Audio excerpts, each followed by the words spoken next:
예정된 건 오늘 밤 일부 매체를 통해서 윤 대통령의 신년 특별 대담 방송 내용이 예정돼 있습니다. 아마 내일이면 제 뉴스탑10에서 윤 대통령이 김건희 여사, 세간에 많은 관심을 끌고 있는 김 여사의 이른바 명품백 의혹 관련해서 어떤 입장을 밝혔는지 저희가 상세하게 전해드릴 기회가 있을 텐데요. 일단 한동훈 비대위원장의 관훈 토론회 관련 목소리부터 먼저 듣고 오겠습니다.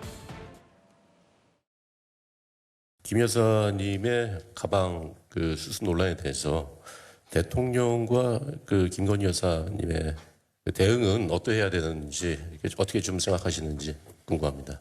우연치 않게도 오늘 방송이 되는데요. 거기에 대해서 대통령께서 적절하게 잘 말씀하실 거라고 생각합니다. 기본적으로는 굉장히 저열한 몰카 공작이 맞죠. 처음부터 그 가방을 사서 어떻게 보면 그 그림을 찍기 위해서 한 것이잖아요. 그렇지만 그 경호 문제라든가 여러 가지 전후 과정에서 국민들께서 걱정하실 만한 부분이 있었다는 건 분명하다고 저는 지금도 생각합니다. 그러니까 제2부속실 설치라든가 특별감찰관 임명 등으로 보완해 나갈 수 있는 문제라고 생각합니다. 특별감찰관 제도가 5년 내내 임명되지 않은 건 문재인 정권입니다. 예, 맞습니다. 그리고 오히려 민주당 정부 당시에 영부인에 관한 여러 가지 의혹들이 훨씬 더 많았어요. 그런 점도 생각하면 다른 곳이 아닌 민주당이 이런 주장한다는 것에 대해서는 국민들께서 공감하시지 않을 겁니다. 사실 공교롭게도 한동훈 위원장도 직접 얘기했지만 본인의 오전 관훈 토론회 이후에 또 밤에는 윤 대통령의 특별 대담도 예정돼 있기 때문에 허민 기자님, 네. 한동훈 위원장 말 중에 기본적인 원론적인 얘기는 지난번 했던 말과 크게 다르지 않대. 다만 전 정부 영부인 의혹이 많았다는 거를 첨언했거든요. 어떻게 들으셨어요? 네, 사실은 한동훈 위원장이 얘기한 것처럼 지금 5년 내내 특별감찰관을 임명하지 않은 것은 문재인 정부였죠.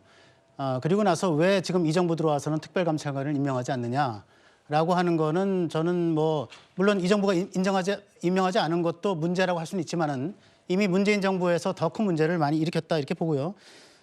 이 얘기까지 입에 올려야 될지 모르겠지만은 문재인 정부의 영부인 김정숙 여사가 대통령 전용기를 타고 인도 타지마할 이런 여러 중요한 관광지를 관광하고 다니고 이런 얘기들이 사실은 굉장히 많이 있지 않았습니까? 이런 것들이 자기네들은 하는 거는 괜찮고 지금 김건희 여사가 하는 거는 나쁘다라고만 얘기를 한다면 그야말로 내로남불의 전 전형이라고 생각을 하고요. 예. 그렇다고 제가 김건희 여사의 여러 가지 일어나고 있는 지금 리스크, 소위 말하는 김건희 리스크에 대해서 제가 옹호하고 싶은 생각은 없습니다. 예. 여기에 대해서는 저는 솔직히 오늘 밤 10시에 윤석열 대통령이 이와 관련해서 어떤 입장을 밝히고 어떻게까지 나갈지 모르겠지만 저는 몇 가지가 있을 수 있다고 봅니다. 첫 번째는 설명이 있을 수 있고요. 그다음에 두 번째는 설명 플러스 사과가 있을 수 있고요. 예. 세 번째는 설명 플러스 사과 그리고 재발 방지책이 저는 있을 수 있다고 봅니다. 예. 설명만으로 끝나면 설명이 이제 변명이 되고 해명이 되고 좋게 말하면 설득인데 이것만으로 끝나면 국민들이 좀 납득하기 좀 어렵지 않나라는 생각이 들고요. 중도층은 물론이고 저는 보수층에서도 좀 여러 가지 좀 안타까움을 표현할 수 있다고 보고 설명 플러스 사과까지 하면 그래 사과의 수준이 어느 정도 될지 모르겠지만은 그래 그 정도면 용인할 수 있지라는 분위기도 있지만 그나마 사과 플러스 저는 재발 방지책까지 해서 지금 얘기가 나온 특별감찰관 임명이라든가 아니면 제2부속실 설치라든가 여기까지 나오면은 굉장히 좋은 이렇게 결과로 이어질 수 있다 이렇게 봅니다. 어쨌든 한동훈 위원장이 전 정권의 문제를 얘기한 것대로 저는 맞는 일리가 있는 말이라 생각을 하고 예. 그러나 그것과는 별개로 또 어쨌든 김건희 소위 리스크라고 하는 것에 대한 국민들의 여러 가지 이제 우려스러운 시선이 있기 때문에 거기에 대해서는 또 대통령이 여러 가지 또 국민 눈높이에 맞는 한동훈 위원장의 이 표현이죠. 그런 설명이 좀 나와주면 좋겠다 이런 생각을 해봅니다. 김수영 평론가 짧게 결국은 이제 김건희 여사 문제에 대한 윤 대통령의 발언 수위가 제일 중요할 것 같아요.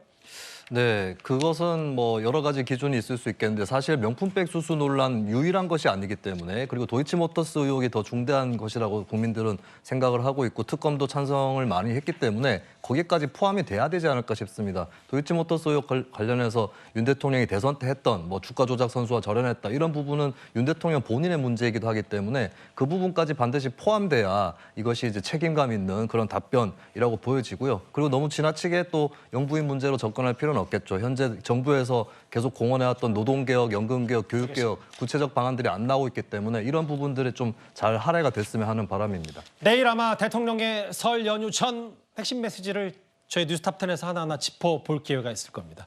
지금까지 들은 여러분들의 목소리를 만나볼 차례죠. 첫 번째 댓글입니다. 축구 야구 꺼냈다가 갑자기 골프하겠다고 할지도 이재명 대표 변덕 얘기를 비판하신 것 같아요. 예. 정치인도 정년 65세로 제한해라라고 하셨고요. 예.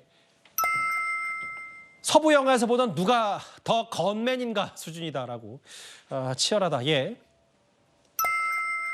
당대표까지 했으면서 공천받으러 저런 행동이라니라고 하셨고요. 추미애 전 장관 말씀하시는 듯합니다. 개항을 선거 방송은 순간 시청률 최고 찍을 것 같다. 흥미롭게 지켜나가고 있는 공천 과정, 총선 앞두고 여러 맞대결 양상 댓글 5개 모두 감사드립니다.